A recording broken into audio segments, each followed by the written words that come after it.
Hi, it's Mark Owen from Moose Marketing and PR, the editor of Punchline magazine, and welcome to Punchline Talks, the business breakfast briefers, where each week I invite a panel of experts to review the morning newspapers, find out what's going on in their own business sector and their own individual businesses. And finally, what's caught their eye in this week's Punchline. I've got a fantastic panel of guests this week. We've got Chris Nelson. He's the Police and Crime Commissioner for Gloucestershire, and it's his first 100 days. Welcome, Chris.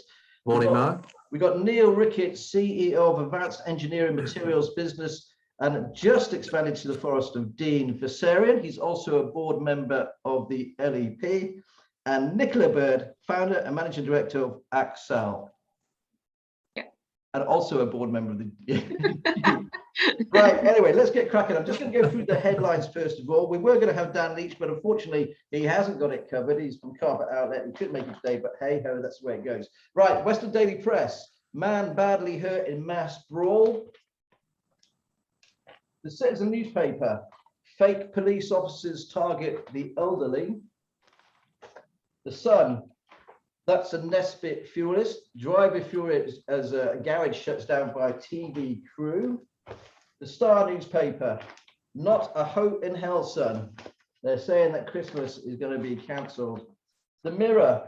Now all the papers move now over to the Sarah Everett story, the very, very sad story of the murder of Sarah Everett, and obviously the killer, Wayne Couzens, who's been jailed for life. The Daily Mirror, never again. The Guardian, shaming of the Met. Killer officer given life term. Everard killer and police shared abusive messages. Daily Express, in Sarah's memory, keep our streets safe. The Daily Mail, hanging her head in shame. That's the Met chief. The Daily Telegraph, precious bond of trust being damaged. And finally, the Eye, police chief urged to quit. This is Cassandra Dick. That leads us very nicely and very, I would say fortuitous, but it's not really. It's to our Police and Crime Commissioner, Chris. I've got to ask you, if it was our police chief, should they resign? Should she go? Oh, I mean, that's a heavy-duty question. I mean, first of all, on Sarah Everard, it's a dreadful, absolutely dreadful story. We've got an epidemic of violence against women and girls. It's been getting worse over the years, and I think we're all becoming more aware of that particular problem. I'm making it a priority within my police and crime prevention plan. We need to take new approaches to this problem. I mean, for instance, traditionally, we tend to talk to women and say, give them advice about how to move around the streets, how to defend themselves. And now I think we're focusing on the perpetrators, trying to change the culture of aggressive men who seem to think it's normal and acceptable to attack a woman or a girl. I do think we have a cultural problem. I don't think it's a matter of the police chief. I know the Met has got lots of problems, and you could argue it's too big. A small force like Gloucestershire, it's much easier to control. I think there are more fundamental issues at stake than getting rid of one single police chief. Although I agree with you, trust with our police force is absolutely vital, and I'm really glad that the punishment this guy got was a whole life sentence. You know, lock him up, throw the keys away, and never let him out again. He's clearly an extremely wicked and calculating individual, and done a dreadful service to our police force. Nicola, should the police chief of London go, and how do you know, has that eroded your trust in the police? Again, it's a difficult question. I don't think we've got too much to gain by sacking by sacking the head of a constituent like that. It just, I don't know what that brings, apart from enabling somebody to tackle the challenge head on. The only risk is that she's been there a long time, and that you do become snowblind to a lot of issues that are in an organisation. What I will say is, you know, it seems that they've got a massive culture issue, and we see that in other industries. You know, misogyny, just sort of jokes against sort of women in business, women in construction. You know, I've been on the tail end of some of that, and they were talking about, you know, gentlemen having an influence and stopping it in its tracks. And I think that's the only way we're going to tackle these things. It's a massive culture issue than it is sort of blaming one person. No, I totally agree. Neill, what's your thoughts on this, please? I think these are big organizations, and there's a kind of polarizing attitude at the moment that you're either good or bad, and you know, it's very easy to make someone a scapegoat, and in this case it's the commission. I think you need to look at this in the whole. You know, is the organization working? Is it fit for purpose? There are bad people around, and unfortunately society has to get rid of those bad people if it wants to survive, you know. In this particular case, it's a police officer, but it may as well have been a postal worker or anybody else. And you know, I think it's very easy to hold one person responsible for everything that's going wrong, and I think that's wrong. I think you need to look at the breadth and depth of this job as a, you know, and think about, actually, is the whole thing working? And if it's bad leadership, then the person should be held responsible. There's no doubt about that, because the organisation is only as good as the people that work in it.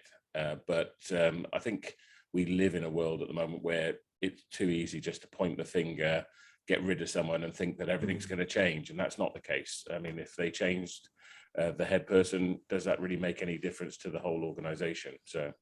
Okay, thanks, Neill. Okay, Chris, thanks ever so much, all of you, for your opinion on that. Chris, what else have you picked out in today's papers? Well, to change the tone and lighten the mood a little bit, because that was a pretty heavy duty subject, I watched the latest Bond film last night, and I see in the Telegraph there's talk about... No spoilers, please, Chris. I'm looking forward. This is my weekly treat. Okay, I'm a big Bond fan, so I don't want any spoil. Yeah, I'm a Bond fan too. Yeah. Nicola? Yeah, no, I'm a Bond fan. It was lovely, actually. Last night, my wife and I went down to the brewery section of Cheltenham, and the first thing I noticed, it was so vibrant and exciting. It's ages since I've seen such activity and numbers of people, and it was brilliant. Just walking through the brewery before we got to the cinema, and the cinema was packed. I watched it on IMAX at Cineworld, and it was an extremely good film, you know, up with the best. Lots of special effects. Yeah, it was very exciting, very enjoyable. And the talk in the Telegraph is about whether a woman should take over as the next Bond. Well, that goes over to Nicola again. Should a woman be James Bond? Or Well, James Bond? No, I don't think so, no. I'm all for equality, but well, I close that conversation down, Mark. Well, let's go. I was looking at the papers, and all the papers have given it 5 stars. They really are rating it. I can't wait to go as well. Chris, have you picked out another story for us?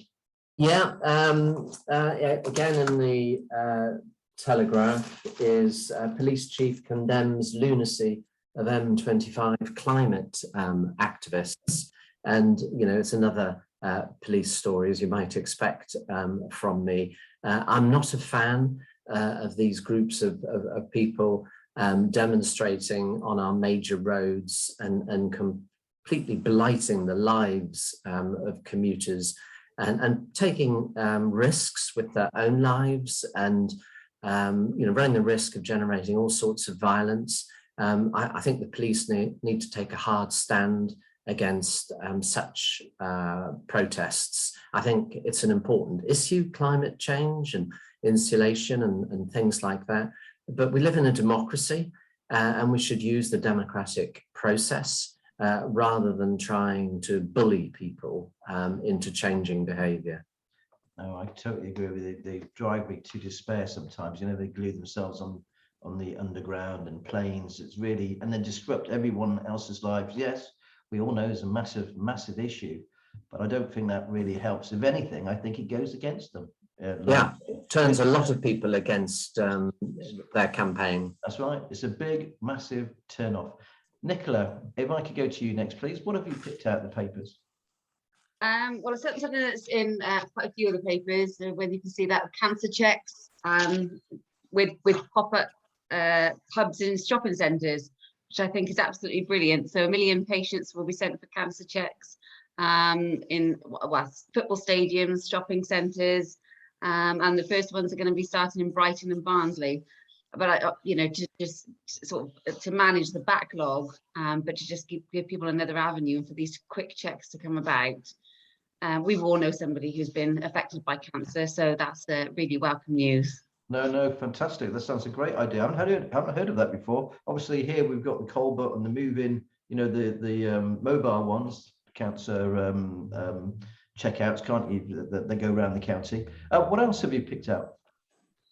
Another one actually, which is in, I can't see what paper it was. I pulled it out, but it was about the shortages in care staff. And I don't know what your panelists have been saying about all of their businesses, but it seems to be every business I'm speaking to, everybody's got a skills crisis, and we've been sort of banging the drum about construction, and we know that that's been happening for the last 10 to 15 years. But all of a sudden, every industry is sort of feeling these pinch points and these pains at the moment. And I work really closely with Saracen Care, who are having the same troubles, and you can see how it's affecting their businesses. But you look at the logistics, the logistics industry at the moment, and HGV drivers, and it's just nuts. So where are all the people? Well, although from a police force point of view, we recently advertised for police constables, and we had 250 applications in less than 12 hours. Wow. Okay. Neill, thanks ever so much. You're right, by the way. Everybody I talk to in every sector is finding it hard to recruit, and the hospitality sector in particular is really, really struggling because it's very labour intensive. Neill. Manufacturing is also suffering. We've seen an awful lot of East Europeans go home. They were the kind of core of some of our manufacturing businesses, and it's tough out there. There's no doubt that those that are busy are really, really busy, and everything is much harder than it used to be. If you can get the parts, that's one thing. Actually making the parts is another thing if you can't find enough employees. But then getting the parts to your customers is also a bit of an issue. And obviously that brings me on to the fuel crisis that we've had this week, that's well reported. Some people saying that it'll be over this week. Some people saying that it may take a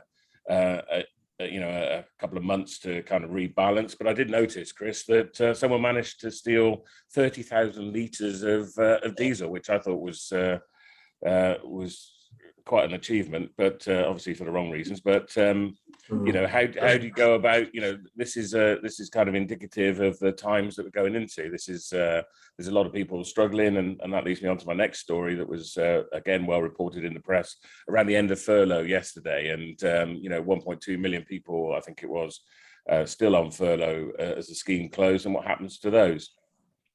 Obviously, I did pick up on Bond. I'm looking forward to going to the Palace Cinema in the Forest in Cinderford. Great value to see Bond either tonight or tomorrow night, and I look forward to that. As we've already mentioned, I will be trying to get some refreshments in the cafe on the corner as well, but give them a bit of a plug as well. Did you know that they've actually got a little sweet shop in there? I thought it was absolutely fascinating, and something that's kind of kids are missing out on. They've not been able to go to the sweet shop for 2 years. I thought when I took my kids in there, they thought that all their Christmases are coming at once. Anyway, we had the LEP review, which is ongoing, and both myself and Nicola are heavily involved in there. Really great response from Gloucestershire businesses in supporting the LEP and getting their MPs to bring that up in the House of Parliament. But what are we going to do moving forward? Is this a time for real change in government and local government? I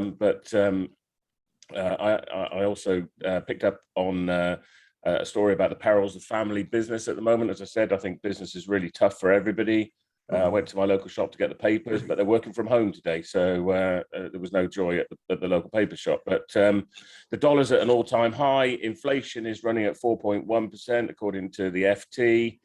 Cambridge are taking a far more aggressive line as far as foreign students, and we know that there's a change from globalization to more localization, and that means onshoring for a lot of businesses. And I know you're looking at me, Mark, thinking that I've got to stop soon, but big news around the Wales to Gloucester railway, £25 million investment. For me and you, that means that we can get to Cardiff much quicker, much safer, and that's money well spent as far as I'm concerned. I did try to look on the citizen. I'd spend more. I'd spend more money to get to Wales. But there you go. So I went to look at the Citizen website, and I didn't realise that the Citizen website is actually in Tanzania. So I've got some really weird stories. So I've cut those out for you, Mark. And that's it. There we go. That's my. Thank God that's it. Yeah. Yeah, we're in edgeways now. Thanks ever so much for Neil. Where can we start with all of those really? But going back to the skill shortages, you're dead right. It's really bad.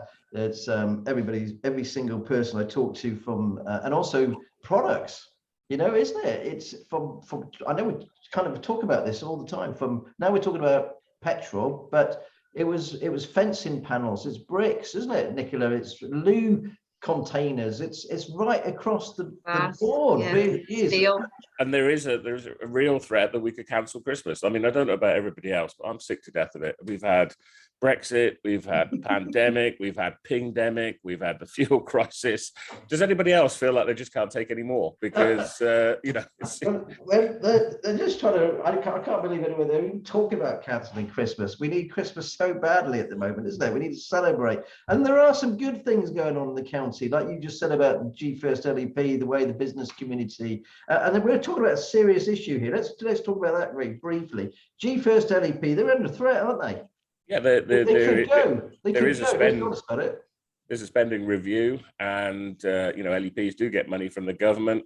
Again, there's a change of policy that was decentralization that was under the kind of previous administration and heavily supported, and now we're looking at more centralization, which means that outlying regions such as the Northern Powerhouse, the Midlands Engine, the Western Gateway that we fall under could be under pressure, you know, and the money's got to come from somewhere, Mark. I mean, everybody enjoying their furlough. Unfortunately, you know, a couple of the other stories I picked out was, you know, there are a couple of big fires in the Forest of Dean, one at a paper mill, one that took out the arterial road into Gloucester with a car on fire during the week, caused absolute carnage. We forget about all the good work that's done by our services, the ambulance, the police, and the fire brigade. We take them for granted. And when we haven't got them, what are we going to do? Looking at you, I know you've got your fire jacket on there, Mark. You know, you live in a fire station, but you know, I've got to be honest. I'm a bit worried if I've got to call you out. Well, you don't want to call me. You definitely don't want to call me out, mate. I can tell you. Although you know, I like to wear bright yellow hats and things. I'm secretly, I want to be a builder. I've even got. Oh, where's my little hat gone? I'll show you in a second. Anyway, let's talk about you, Chris, for a second. We're going to flip over because Neil wants to run the show. Chris, 100 days as the Police and Crime Commissioner. Is it a bigger job than you thought it was going to be? Yeah, I think it's probably the most demanding and challenging job I've ever had. I see it as the culmination of my professional career, though. I think all the journey that I've had to get here, my military career, my business career, local politician, it's all helped.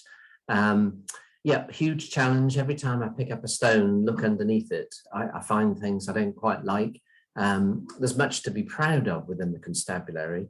But crime is a big issue, and things are not as good as perhaps that I would like them to be. There's lots of unreported crimes. You know, we've talked about all the issues of violence against women and girls. A lot of women try and brush off sexual assaults, abuse, and don't report it formally to the police. The same happens in business with shoplifting and business crime and fraud. Scams. A lot of people don't report the stuff that you get on your phone and the internet. So I'm trying to do a lot more on all of those issues. That means I need more resources. I've put a big strategic plan in place, 300 more officers, 100 odd more police officers, 150 more special constables. So I've got a long-term plan, but I'm now looking at the sort of operational shorter-term issues. What can we do today, now, to stop things like that wicked attack on Sarah Everard? The big problem is, though, Chris, let's be honest about it, a lot of people don't report it because they don't believe anymore that anything is going to happen. You know, the shopkeeper doesn't believe the police will turn up and do anything about it. When you have fraud and something's happened, we know the police don't have the resources, so why report it? We all should report all those things. That's the biggest problem you've got to face, surely. Yeah, I mean, we've just got to do better in terms of generating evidence, for instance, for a shoplifting offence. The time taken to produce a file to send off to the criminal prosecution service is far too long. And although we're short of resources, what I'm finding as I look at the constabulary is that there's massive scope for efficiency improvements because the police force has been cut back to the bone. There's all sorts of imbalances across the whole force, and we need to smooth out the flows of activity between one department and another. And I think if we can get on top of those efficiencies and really introduce lean management approach that, you know, that business is so on top of, that's been using for many, many years, and apply those fundamentals and principles to the police force, then I think we'll be able to get more than we get at the moment while I'm waiting for the cavalry to arrive in a year's time or so. Well, that brings me very nicely to the cavalry, actually, Chris, because, you know, the police horses are under review. You know my feelings on that. We've got far too many of them. I believe the chief of police is rattling his bucket and saying, come on, sponsor them or you're going to lose them. Is that the case? You've got a very good ear to the ground. And yes, we're looking at sponsorship, scratching our heads. Can we raise money to pay for the horses? I think it's probably one of the best areas within the constabulary that we could raise some money on. You have to be very careful with sponsorship in public services, particularly something like the police. So you can't sponsor everything. But I think horses, animals, is something that, I mean, we're a nation of animal lovers. So I'm hoping there'll be some people out there willing to support the deployment of the mounted section. I think it's a very good answer. Thanks ever so much, Chris. I could talk to you all day about this sort of stuff, obviously, and hopefully you'll come back shortly and do another piece with us. That'd be great. Maybe starting in the middle of the month or something. Always love to. Starting in the middle of the month. That didn't go well. Nicola, let's talk about your section, construction. Can you just quickly explain about AccXel and how's it's going at the moment? Yeah, so as everybody probably has heard on this programme, so AccXel is the Construction Skills Accelerator Centre, which is co-funded by GFIS, LEP and KW Bell Group. We are on a 9-week countdown now. So it's all hands to the deck. It's sort of a testing time for everybody. And we are building the building, but we're also building the business and the brand. And it's going better than we could have ever imagined. But as you touched on, there with the LEP, and what I wrote in my letter to the MP was if the LEP hadn't invested or co-invested in AccXel, KW Bell Group would have never have thought of co-investing another £1 million into our local economy, where we're generating employment, new jobs, new skills. So it's really benefited both private and public sector, and it just shows how that collaboration can work, and hopefully it will roll out to other LEPs. How are you finding the other construction companies coming on board, to put their employees through your courses? Fantastic. Even a lot of our competitors, they're just seeing that we're doing something. That there's been papers written galore about it. CITB, CIOB, CLC, papers like for the last 15 years about what we need to do. It's like, when's anybody going to actually do something about it then? So I think we're coming across as a bit of fresh air. And people are jumping on board, and we're taking them on the journey with us. So again, it's all about that collaboration, and we can only do our part. So having all the other employers on board is making a huge difference. I think it's fantastic, and it follows on for, you know, you guys doing that. I don't know if you saw it, the 148,000 square foot farming, vertical farm that's going to go up in Lydney. There's real stuff going on in the Forest of Dean. It's brilliant. Of course, there we got Neill, who's moved his business over there. So it's a nice switch over. Neill, I'll go over to you now, sir. Obviously, Versarian, what's happening at the moment with Versarian? Big developments on textiles, construction, and you know, I'm keen on partnership. So you know, we're working with Nicola. We've got stuff going on in terms of the concrete projects, but the big news for the graphene industry was that we've laid 3 miles of graphene enhanced bitumen on the A1M. And that means that we're starting to see graphene used in bigger volumes. Bigger volumes mean bigger, more jobs. More jobs hopefully means less people with more time, which means that crime should go down. So all of these things are actually, interrelated.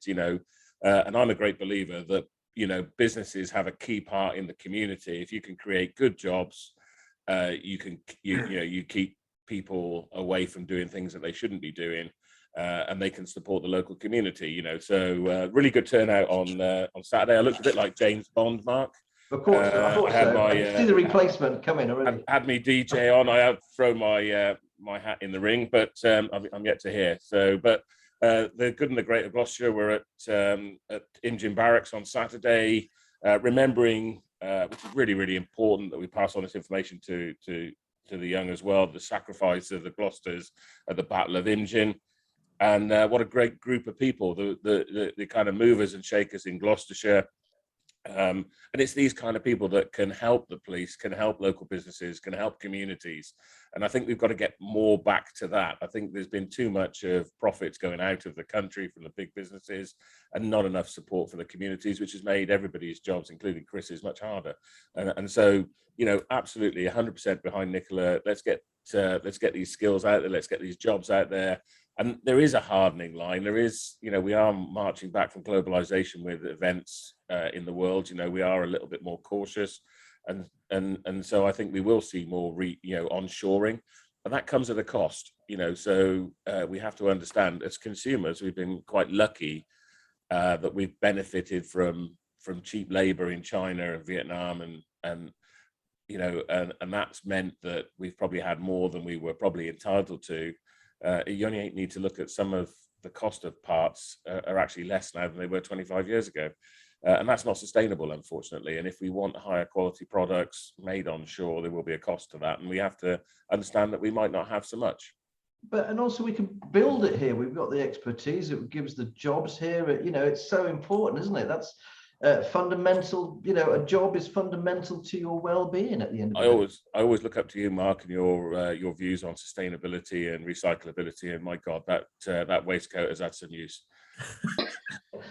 Right. Okay. We're gonna wrap up very quickly with that one. Chris, what's caught your eye in this week's punchline, please? Well, I think what's caught my imagination is you wandering around with a little yellow helmet on. Well, okay. He's got one. I shall satisfy you, Chris. I'll do the rest of the show like this. Well, keep your clothes on. Well, it's a clean show. It's a clean. What's caught your eye? You had the cheek to call me YMCA. You're our new recruit. Hey, I'd love to do it. I've got this really Nicola, so I can pop over to your place. I'm waiting for my invite. Anyway, Chris, what's caught your eye this week's punchline, please? On Punchline, yeah, a story you did earlier in the week on the Cotswold Water Park, given special protection, triple SI. And the reason it caught my eye was that they had some antisocial behaviour problems there recently, and the police did a very good job to stop that, make a difference, protect the local community, which is so important. And just to go back to Neill's thing about business very much is at the centre of all of our lives. If business is not successful, people aren't in work, we're not raising taxes and paying for things like the police and other public services. It really is at the centre of all of our lives, business. Thanks ever so much, Chris. Nicola, what's caught your eye in this week's punch, please? The story you've got about Over Farm having been granted planning permission in Tewkesbury by Tewkesbury Borough Council. I just think that's fantastic. I'm reading about it, the park, the golf course, and as parents, we're always looking for something to entertain our kids with, and you tend to look for bigger parks or national parks. So it's fantastic to have things on our doorsteps. And my kids are a fan of Over Farm anyway, and Frightmare and bits and pieces. So another addition to that is great. I totally agree. I absolutely love it. Absolutely love it. They're going to clean up. I hope, great family business, lovely people, absolutely lovely people, love them all. Neill, what's caught your eye in this week's Punch, please, sir? I would just like to say thank you to Over Farm. They did help us during the pandemic. They were one of the places where we could guarantee getting food and, a great service to the community. The thing that caught my attention, I know I've spoken quite a lot today, but the community has been invited to submit thoughts on the Northern Quarter. That's going to be an interesting debate. For me, it's still as important as it ever was, and I've thrown my support behind it. We need houses and we need businesses, and unfortunately, we've got to do that in sympathy with the rest of the environment. So that was the one that caught my attention. I look forward to briefing the panel there. But if we can create good jobs, as I said before, it makes things. And I'd just like to say, Chris, that we haven't had a chance to speak before, but as the chairman of the Forest Enterprise Partnership and also a board member of the LEP, I'd like to throw my weight behind helping the police wherever we can and repairing that trust issue that may have crept in. It's been a very difficult time for everybody. No one likes the teacher, and that's very much what it feels like. But they're a valuable part of our community and help to keep us on the straight and narrow. So business has to get behind the local police force. Thank you, Neill. Thank you. I'd just like to say something about the police, actually, very quickly. The thing about this country is normally, and our army and armed forces, is that we're not scared of them. In other countries, they're scared of their police. They're scared of their military. We're actually proud of our police, so proud of our military, and same as our medical staff as well, our NHS. I think it's really important. We should back the police and all our services. Last thing from me, let's just smile at people. It's been such a bad time recently, but there was a story where in the middle of the fuel crisis, a lady went in the shop, bought some drinks and some sweets for a lorry driver that was delivering petrol. Let's do a bit more of that, please, people. I mean, let's smile a bit more. Let's shake a few hands. Let's actually kind of acknowledge each other as great individuals and be kind. Yeah, a smile doesn't cost anything, and I think that's my task for today, Mark, is to smile a bit more. That's fantastic. And as long as you're not smiling and singing, that'd be too much to bear, especially on this show. Thank you ever so much for joining Punchline Talks today. Thank you to my fantastic panel of guests, and hopefully we'll see you all very soon. Bye. Thanks very much. Bye.